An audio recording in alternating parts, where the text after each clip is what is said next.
Here's Tim Fitzgerald, GoPowerCat.com, our frequent guest as we talk about Kansas State athletics. Fitz, welcome. How are you today? Your bump music just made a fat old man dance. There you go. Well, you got to tap your toes to the Ohio players, no question. Let's start with football, even though it's in the distant past now. K-State's bowl game win in the Rate Bowl, in which Dylan Edwards really broke out. How hopeful should we be that Dylan Edwards showed us what's to come in that game?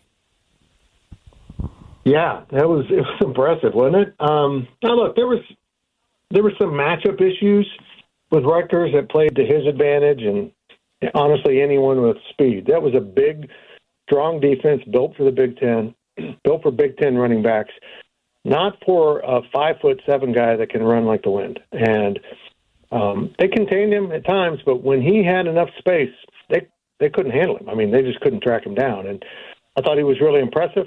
He looked the most locked in. I didn't notice him blowing any assignments, which, it's been kind of a knock. He doesn't fully know the playbook, so maybe he kind of settled in a little bit. I thought he was really impressive. He handled himself extremely well in postgame, and that was a real positive thing for K-State. I think coming out of that, though, it made it pretty clear to them, between him and Joe Jackson, who's a little bit bigger but not really big, they needed to get in the portal and find more of a third down bruiser of a back, which they have done with a transfer out of Nebraska who didn't play much but will be a nice complement to those speed guys.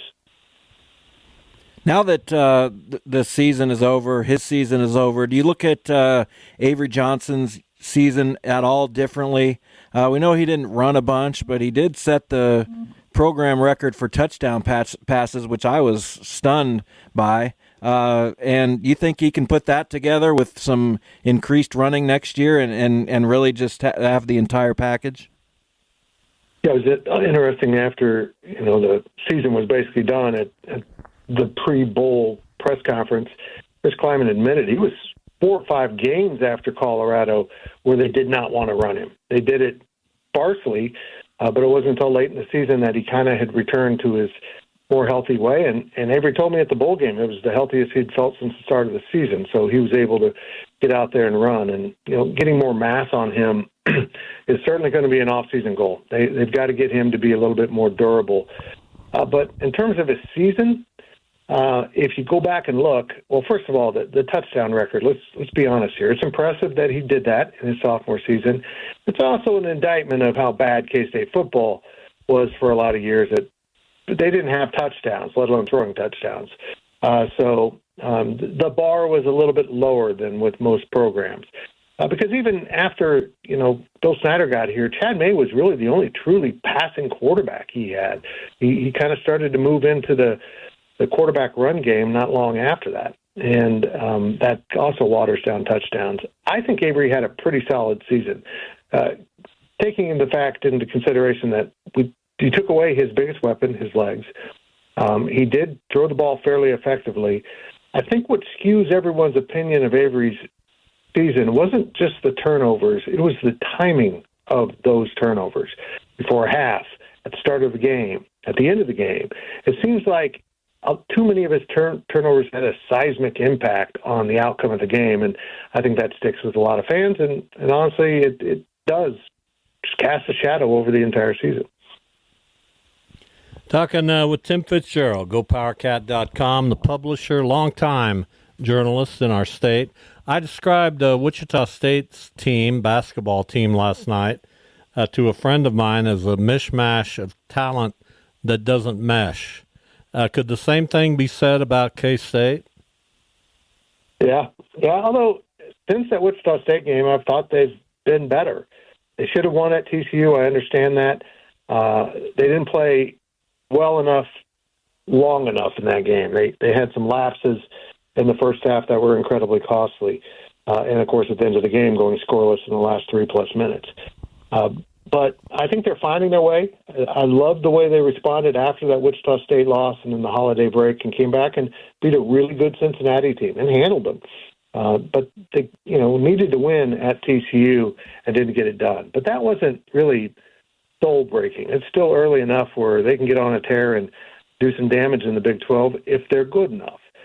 But tonight, against Oklahoma State in Stillwater, if you can't win that one, I mean, that's one of the most winnable games left on your schedule, particularly road games. You got to get it. You just have to. And I will agree with people that the Cincinnati game was more of a mirage than reality if they lose in Stillwater. Yeah, and in the non-conference schedule, it seemed like the rotation was a little bit unsettled. You never know. You never knew quite after the main guys, obviously, which role players were going to play or how much. Do you think that's being resolved? Do you think the Big 12, the first two games in the Big 12 have kind of shown what Jerome Tang is going to do rotation-wise? He's surprisingly down to basically a six-man rotation, which I think is really light. He'll throw some guys in there, to relieve some people. David Castillo, Caleb Ritz will come in and get some minutes, but he's really down to six guys, with C.J. Jones coming off the bench now that Doug McDaniel's in the starting lineup. And I said this weeks ago that I think if K-State wants to really become a much better basketball team, Coleman Hawkins and Doug McDaniels are going to have to assert themselves as a combo, much like we saw in the first season when he had two great players that worked really well together. Those guys need to get on the same page, and I feel like they're starting to do that. And now that Doug's in the starting lineup, he's having a greater impact, and Coleman Hawkins is looking for his shot, something that Jerome Tang said has been a struggle. He's a pass-first guy. He always wants to feed the ball to his teammates, and they had to have a conversation. You can do that, but your first option is to go score because that's what we need from you, and he's responded. Talking with Tim Fitzgerald, GoPowerCat.com. I was getting ready to ask you about Coleman Hawkins because I've watched quite a bit of K-State, especially recently, not so much early, but their recent games. He seems like that kind of player that if he's playing well, you're going to really like him because he's got a lot of personality and he's got a lot of charisma. But if he's not playing well, you're going to scratch your head and go, what's going on with this guy? Is that an accurate depiction of who he is? Yeah, it is. He had a tendency earlier in the season to kind of stand on the fringe of the offense and just kind of hang out. And there just wasn't enough motion in totality for that offense. But when you've got a 6'10" guy that can shoot it from everywhere and can put the ball on the floor and handle it and pass it, you want him a little more involved than he was.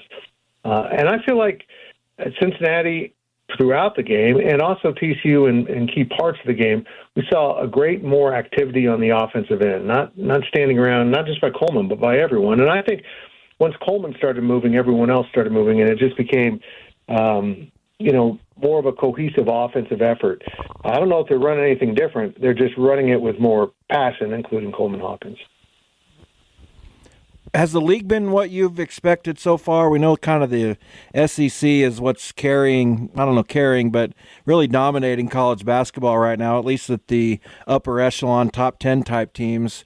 Do you feel like the Big 12 has the depth and the quality at the top that we were kind of advertised? No, I don't actually. I think Kansas is one of the better teams, but I think even KU fans are going to scratch their head a little bit about where they're at right now, heading into Big 12 play, in the teeth of it. Arizona's been struggling. So it has been a little bit different, but again, it's going to add to the excitement of this conference because someone's going to have a really good Big 12 basketball season we just didn't expect. And I'm confident saying that won't be K-State, but it will be someone because I thought K-State would be a pretty good team, and they simply have not been. And, someone will step forward and start pushing Iowa State and Kansas and Houston, the other teams that are going to be at the top of this conference. This is a really quality conference, but it hasn't backed up the talk in the postseason. And now, in a shocking turn of events, we're seeing ESPN prop up the SEC in basketball as well as football. Tim Fitzgerald with us. Let's talk about the women because they are having another really special year. They're 15-1. They're winning their games in blowout style almost every single night. And they have a real interesting matchup tomorrow night at Utah, which is 12-2, ranked 22nd in the country.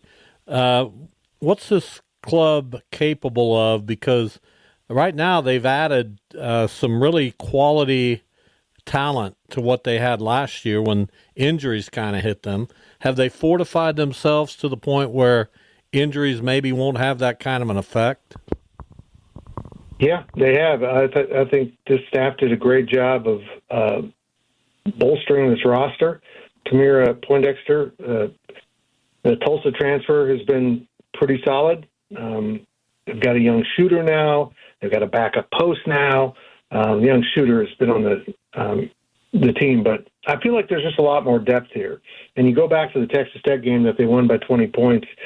Ioka Lee played 19 minutes. I mean, they were able to really take some of the load off of her because they've got better answers when she leaves the floor. Then, at the end of the day, when she was injured and then not quite 100% at the end of last season, that spelled doom for them. And I feel like they've added enough pieces where they can survive, be a little bit more competitive without her on the floor. And plus, being able to not play her so much at this point of the season might make her more fresh for the end of the season. This is a really good team.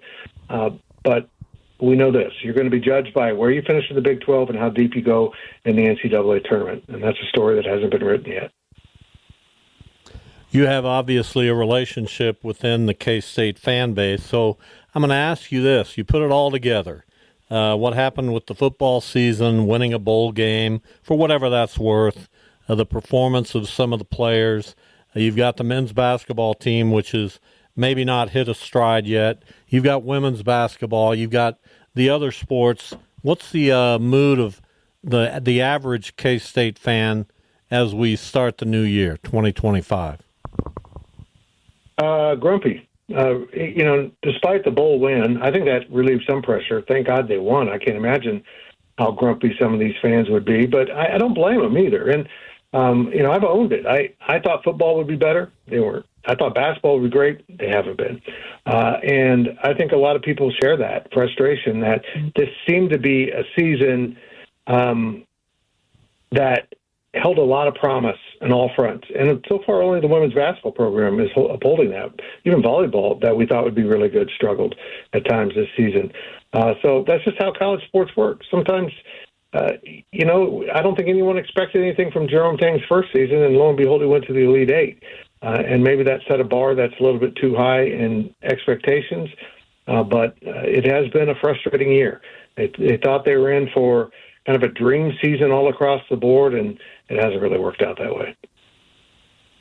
Well, Grumpy's my world, so have those folks call me, Fitz. Yeah, you're good at it. I feel like you're less emotional, Grumpy. Like, you just kind of go, blah, blah, blah, and they curse and want people fired, and you just are just. Yeah, I don't want anybody fired. We always appreciate you. Thanks for your time. We'll catch up soon. Thanks, boys. Appreciate it.